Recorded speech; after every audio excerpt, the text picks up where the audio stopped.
Today, we are going to learn how to create this cinematic look inside DaVinci Resolve with no external plugin or film LUT. Let's dive right in. This is an 8K footage from a Red V Raptor. It's important you know the camera you're working with so that you can set the right input color space. First, I'm going to be creating my node tree. It's a basic one, but I'm going to rename all the nodes so that you have an idea of exactly what's going on each node. The first node I like to reserve for noise reduction.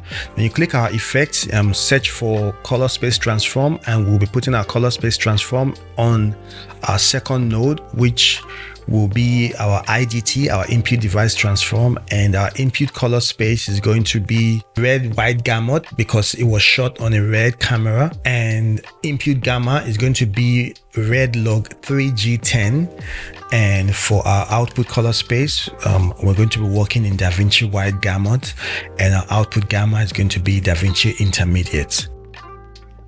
Then we go on to our last node, which will put in the same color space transform, but this time our input color space is going to be DaVinci white gamut because we're already working in that space, and our input gamma is going to be DaVinci intermediate.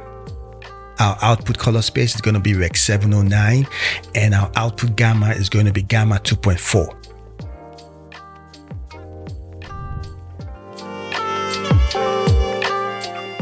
Now that we have set up our color space, let's go to our primary node and balance our picture.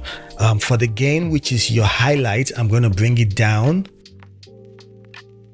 And the gamma, which is your midtones, I'm going to push it up and bring the gains down some more, and lift up the shadows, which is your lifts. I'm going to raise the shadows and just to brighten the image, give it some life. Yes. Let's head over to our effects panel and look for our film look creator. I don't think this plugin is available on the free version. I think it's only on the studio versions. Our presets, I'm just going to use 65mm. You can use a clean slate. I just want to keep it simple and fast. For our color space overrides, I think we've already set up our IDTs and our ODTs, so no need to touch our color space. For our film look, I'm going to be going for the elated option, which has the Kodak 2383 look. For the skin bias, I'm just going to bring down the reds. Yeah. For exposure, I'm going to raise it up. Contrast, I'm going to bring it down. For highlights, I'm going to raise it up a little bit. For the fade, which affects the shadow areas, I'm going to just raise it up a little bit, somewhere around there. For white balance, I want this warm tone, so I'm just going to lift it up, push it up, and yeah, I think that looks good. For our subtractive saturation, I'm going to raise it up. For the richness, I'm going to raise it up. And we already see that we have the image is quite oversaturated. It's okay. We're going to go to our color slice, and for the saturation of the skin, I'm going to bring it down somewhere around there. And for the luminance, I'm going to raise it up, lift it up. So bringing it down, it's pushing up the luminance. So I'm going to do that. And for our red channel, I'm going to bring down the saturation as well. And the luminance, I'm going to, raise it up as well. Yeah, I think that's good. The skin is okay. Then I'm going to go back to our look channel, our look node, and okay. Now I already colored this. This is the second time I'm doing this, so I'm just trying to match the original one I did as close as possible. The bleach bypass, I'm going to raise it up. Now this just keeps the color subtle, just makes it, yes, somewhere around there. And our split tone is one of my favorite part. I'm just going to play with it. I'm going to push the amount up, bring the amount up, and our hue angle, I'm going to lift it up. Maybe, yeah,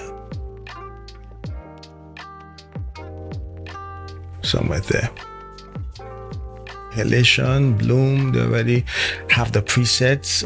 Grain, I like to keep it as subtle as possible. The amount, I'm going to bring it down and raise up the size. Saturation all the way down. And yeah, I think that's looking good.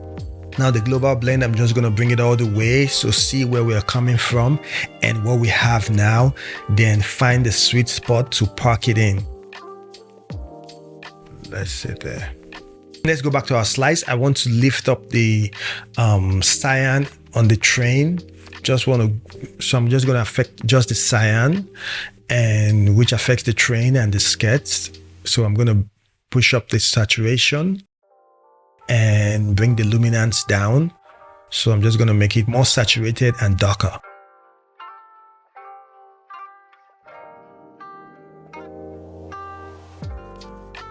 Next, we'll go to our sharpening, add some sharpening to just give it that crisp look. And let's create our vignette. Put our power window there, scale it out some more and feather it up. Raise up the curves. That will just push them out of the background a little bit. So we started with our IDT, and next our ODT, our primaries, our look, and our slice, and the sharpening, and the vignette. And now let's add the noise reduction. So frames, I'm going to leave it at 2 and raise it up to about 7-ish. 7. Okay, and break the change so it affects only the chroma, and park it about 5 there. And there you have it, a cinematic look inside DaVinci Resolve with no external plugin and no film LUT. Thank you for your time. If you found this helpful, please give it a thumbs up and subscribe for more filming tips and tutorials.